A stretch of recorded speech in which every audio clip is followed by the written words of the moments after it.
Dobar dan i dobrodošli na moj kurs Mala škola Excela.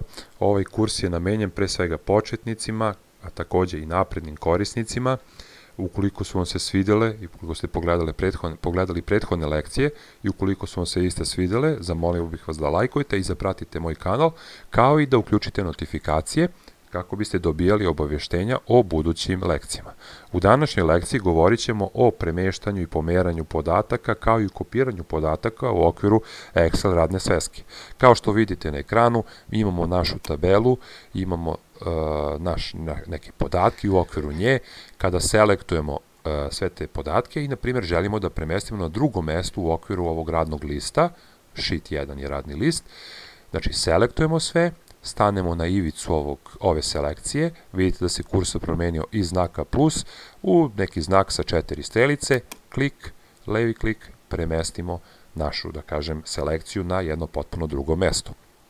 Drugi način na koji takođe možete da vršite premeštanje podataka jeste tako što uzete isto selektujete, pa idete na tastaturi kombinacije, to je, da kažem, shortcut ili skraćenica,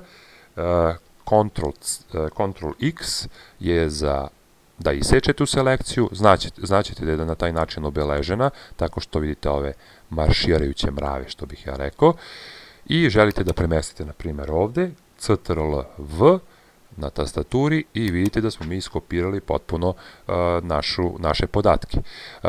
Sve što ima svoju, da kažem, skraćenicu, odnosno shortcut u okviru koji sprovodimo preko tastature, izvršavamo preko tastature, postoji u samom ugrađenom interfejsu Excela. Tako u okviru Home taba imate Cut komandu u obliku ovog para makaza, Copy komandu, kao i Paste komandu. Paste komanda je naravno sada zasenčena, zato što nemate nikakve podatke na clipboardu. Kada, recimo, izvršite selektovanje opsega i, na primjer, svejedno Cut ili Copy, evo, na primjer, Copy, tada se pojavlja opcija da možete na drugom mestu da nalepite ove podatke. Mi smo sad radili kopiranje, tako da on napravio duplu kopiju. Svejedno, vratit ćemo se korak unazad i pritisnut ću Escape key kako bismo izašli iz ovog moda za selekciju. Takođe, svaku selekciju možete da premestite i u okviru nekog novog radnog lista. Otvorit ću novi radni list, idemo na plus znak, otvorio je Sheet 4, svejedno je, nazive možete da menjate, evo i kako, dupli klik, pa, na primjer, želite baš to da bude Sheet 2 ili želite da se to zove nekako drugačije, potpuno je svejedno. I želimo ovu selekciju potpuno da iskopiramo, znači na Sheet 2, radimo Ctrl C za kopiranje, Ctrl V u drugom sheetu i vidite da da nam je potpuno premestio podatke. Ovde možete da vidite da su se procenti promenili. Zašto? Zato što ovde imamo, to je ono što smo govorili u nekim prethodnim lekcijama, relativne i apsolutne vrednosti i kod apsolutnih vrednosti mora da bude fiksirano polje i polje jeste fiksirano na G12, ali to je u ovom slučaju nije total, da kažem, ovde, nije to ova ćelija, kao što je to bilo, da kažem, u okviru ovog na prvom šitu, jer smo pomerili na drugu poziciju, tako da bismo to sad morali da menjamo za procente, da bi se oni lepo izračunali, ali nije to suština, danas pričamo samo o to sam već u stvari objašnjavao u prethodnim lekcijama, znači danas pričamo isključivo o pomeranju, kopiranju i premeštanju podataka u okviru radnih listova. Ono što je bitno jeste da kad promenite ovde, na primjer, podatak, da li ćemo da ga izbrišemo ili da, na primjer, upišemo 220 umesto 250, naravno ovde se menjaju podaci, ali ovde je ostalo sve isto. Znači, ovi podaci nisu ni na koji način, da kažem, povezani i promjena podataka u okviru jednog šita ne utiče na podatke u okviru drugog šita.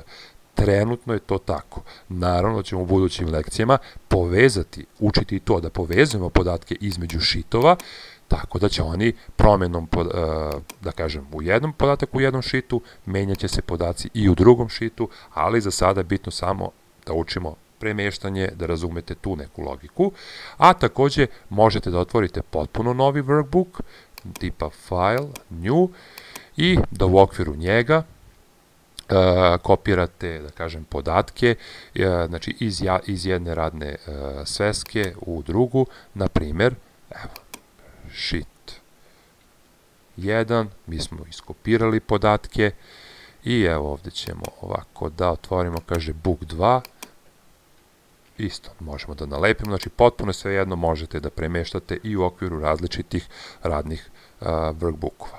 Ok, ovo ćemo sada da zatvorimo jer nam nije potrebno.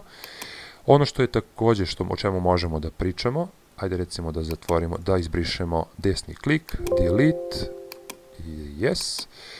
Ono što isto bih danas iskoristio priliku, a to je nešto vezano za ubacivanje i brisanje redova u okviru, da kažem, naših kalkulacija i ajde da recimo vratimo na neku početnu poziciju gdje je i bila naša tabela. Na primjer, ukoliko želimo da uvedemo novi račun, na primjer, između reda hrana i kreditna kartica, možemo da stanemo, da umetnemo novi račun, na primjer za vodu, i kada smo obeležili ovaj red, idemo na Ctrl minus, izvinjavam se, Ctrl plus, to je za dodavanje reda, i neka to bude sada voda, i neka tu budu neke vrednosti, 50, pa dugme tab, 50, 50, 50 i 50. Vidite da se automatski podaci menjaju. Ovdje mogu da iskoristim autofill komandu kako bi nam popunilo ovo polje, ali vidjeli ste kako sada kada kliknemo na ovu formulu, ona sadrži offset ćelija od B4 do B9, što je ispravno. To je zato što smo ovaj red vodu ubacili unutar ovog opsega ćelija. Šta bi bilo da smo ubacili ovdje? Znači kada se novi red ubacuje na kraju ili na početku, da kažem, selekcije, kalkulacije to neće da uzme u obzir. Znači to morate samo da imate u vidu. Ctrl plus, nebitno je kako ćemo nazvati, samo jedan primjer, 50, vidite da se total, odnosno ukupna vrednost nije promenila. Tako da ići ću korak nazad i vratit ću se, znači samo toga morate da budete svesni. Ono što je isto da kažem bitno, kao i za redove, to isto važi za kolone. Na primjer, ukoliko želimo novi mesec, isto obeležimo kolonu gdje želimo da ubacimo i ispred nje umetnuće se novo polje i to će biti, na primjer, maj 2021. Isto možemo da imamo neke vrednosti da unesemo.